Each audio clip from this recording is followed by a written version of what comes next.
I'm Lady T506. Welcome to my channel.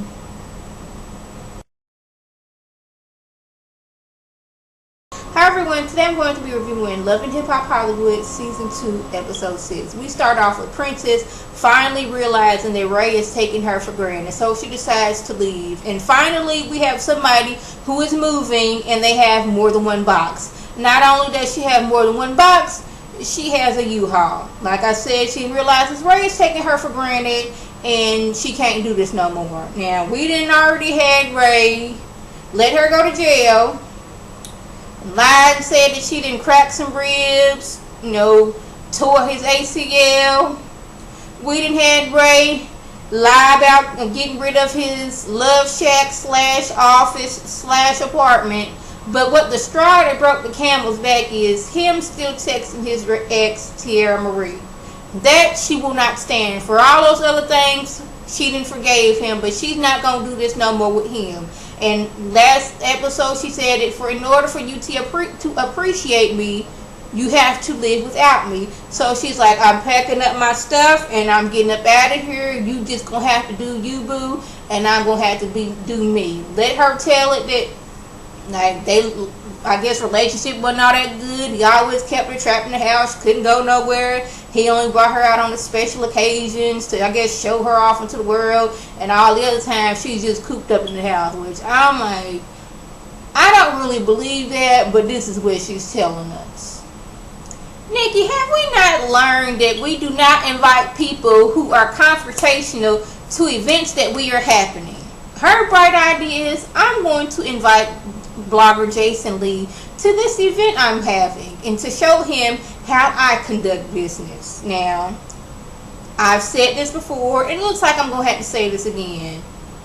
If you know people are known to cut up, throw drinks, act the fool, show out, don't invite them to events that you're trying to have that is going to be classy. I never did understand why people invite people who they have some kind of beef with to events that they're having. Like, do you think this is going to go well? Like, I'm not understanding this. And I'm going to need somebody to, tell me what is the appeal about inviting somebody to your event who's always cutting up. Like, that's looking bad on your event. Like, people looking like, dang, every time she got an event, somebody up here throwing bottles, throwing shades, throwing hands. Like, really? It's like, I don't understand it. I never understood why people want to get into it at somebody's event.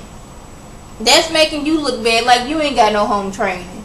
But let her tell her, she wants to show how she conducts business. Then I had to sit there and think, wasn't you cutting up last season with Masika and whatever that massage little event that she was having? And aren't you always cutting up too? So you try to show how classy you are, but Nikki, you know to cut up too. So I'm gonna need you to sit back on that one.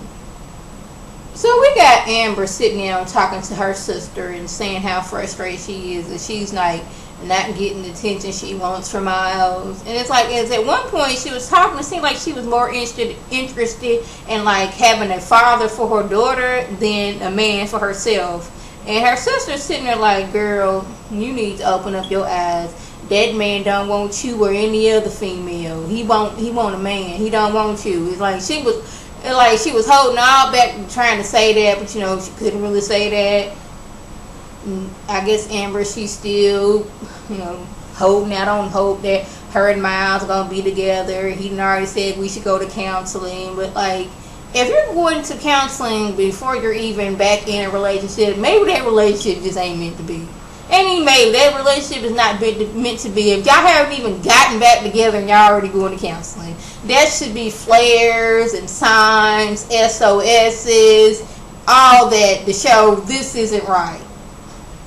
So Jason Lee decides to show up at NIKKI'S event and bring in Kamaya. Now, why he thought that was a good idea, why Kamaya thought it was a good idea to show up, seeing as how her and Nikki were both sleeping with Fizz. But hey, I guess she thought that they was coming together, to say I'm sorry, to mend fences. I don't know. But it went exactly how I thought it was going to go, because we have BRANDI here, and BRANDI To her, Nikki is her little sister. Like, don't nobody mess with my fam. I can't yell at my husband right now because I don't know where he is. So I'm going to take all my frustrations out there on you, Mr. Jason Lee. I heard you throwing glasses of Ciroc and pineapple juice on people. You don't do that. I'm going to handle this, Nikki. Yes, I'm going to handle this. Me, all of 4'11", weighing 96 pounds. Yes, I'm your attack dog and I'm going to attack. This is what I'm getting. Like, she needs to take her frustration and anger out on somebody. Her husband's not there for her to do that, so her next person is Jason Lee. You cutting up, you throwing glasses on people. I already knew this vid wouldn't go well. He's talking about some whatever. Brandi throws a glass on him. I was like, okay, here we go. Just wasting up perfectly good drinks. Then they get to arguing. Jason, he's talking about, I'm putting this on my blog. I don't know what his blog is, but let him tell that he's the biggest and the baddest out there. Him and Kamaya leave. Kamaya's like, well, I thought we was just going to come in here. We was going to mend fences, which, why you thought that is beyond me. Have we not seen all of these Love and Hip Hop franchises and all these other reality shows when people think they going to come together and fix things and it just does not get fixed? We got Nikki, baby, and Brandi. They outside yelling and fussing at Brand. I'm like, why are we doing this? Like, Nikki, your whole point of bringing him here was to show how classy you are and how you conduct business. But that just went straight out the window because you got Brandi here being an attack dog and wanting to get her anger and frustrations out. And then I don't even know what the event was for because they just showed them arguing. And it's like, really, this is what we're doing. Okay. So we have this confrontation between Teairra Mari and Princess Love. So they all meet up, and I don't even know what the event was about because they whole altercation just overshadowed everything. They get there, Teairra Mari, she's giving out her hugs, and Monique was looking like, when did y'all two become friends? And Teairra, she's like, I wouldn't say we friends. I mean, we cool, but Princess was like, we not friends. Like, girl, good doggone well, Princess.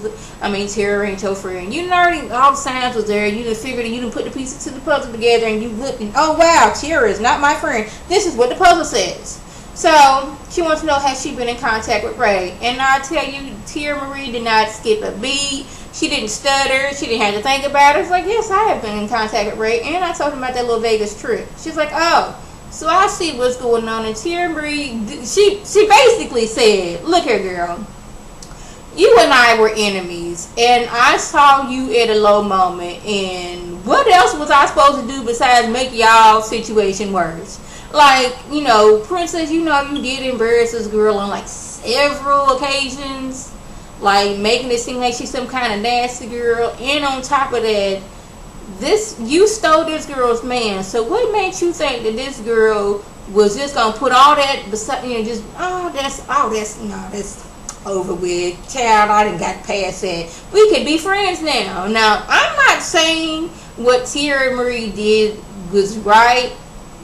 She was wrong in all kinds of ways, but it wasn't her place to just fool in a relationship. But I guess she was like, okay, they tried to make me look some kind of way. What else was I supposed to do besides like mess up their relationship? Like, this is like the opportunity. It just presented itself in my lap. I mean, what else was I supposed to do besides make things worse? Now, I'm getting the feeling that Princess, she's mad at Teairra Mari, but she's mad at Ray J too, but she wants to take all her frustrations out on Teairra Mari. Let her tell this. Teairra Mari wants to get her out the way so she can move back in. And she's like, I don't want Ray.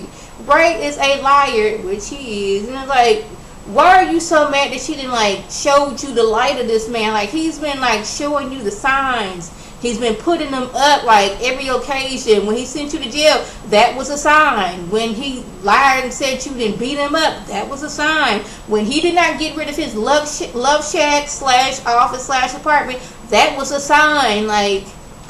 And why I guess the final sign that you realize this man is not good for me, that sign was him texting Teairra Mari, like, girl. And then I think they back together. I'm like, why? It's just I don't get their relationship because truly he doesn't respect her, just like I don't get Soulja Boy and these relationships. I don't even know how I even got them two in my mind. Like, these relationships, I don't get, I don't understand. I'm gonna need them to get this together. At one point, Princess is calling TEAIRRA a hippo. She's like, I may be that hippo, but I will get you, and I can outrun you.